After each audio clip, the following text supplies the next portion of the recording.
He that finds a wife finds a good thing. But what if you're the good thing and he's still learning how to see you?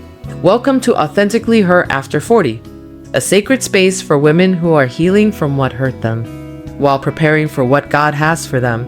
Today's conversation is for the woman who wonders why she's still waiting, still single, still praying, still hoping.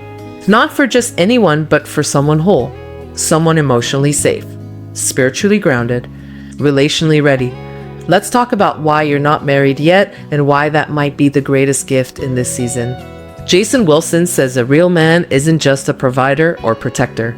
He's a nurturer, a friend, a lover, a leader, a man who is emotionally present, not just physically consistent. Marriage is not just about provision. It's about presence. Jason shares his own story growing up with trauma, loss, and emotional suppression. Men are taught to hide, to numb, to bottle it up until they explode or disappear.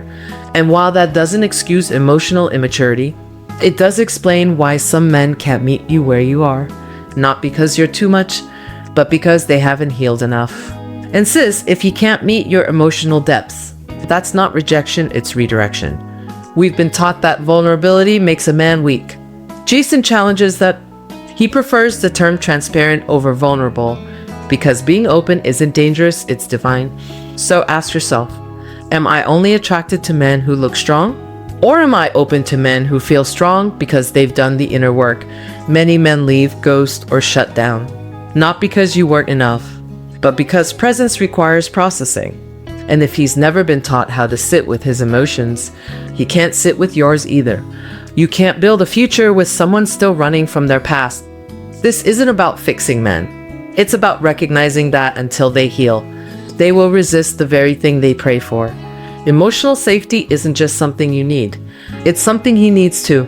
Saying, "You can be honest with me," is one thing. Showing a man he won't be mocked, dismissed, or used against is where true safety lies. And maybe some of us need to heal our response to emotional intimacy so we can actually receive the kind of man we've prayed for.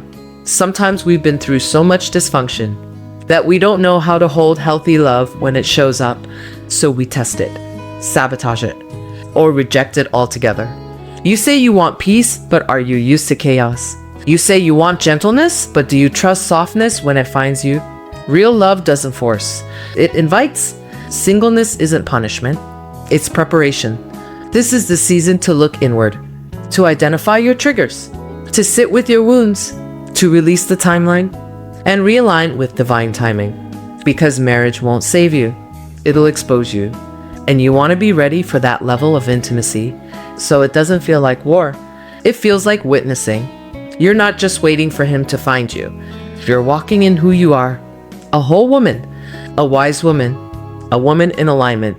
You don't need to be perfect to be chosen, but you do need to be conscious. So when love arrives, you won't shrink. You'll recognize it. You'll welcome it. You'll receive it. Jason reminds us love is spiritual. And if you are spiritually led, your relationships should be too. Stop asking if he checks boxes. Start asking, can he cover me?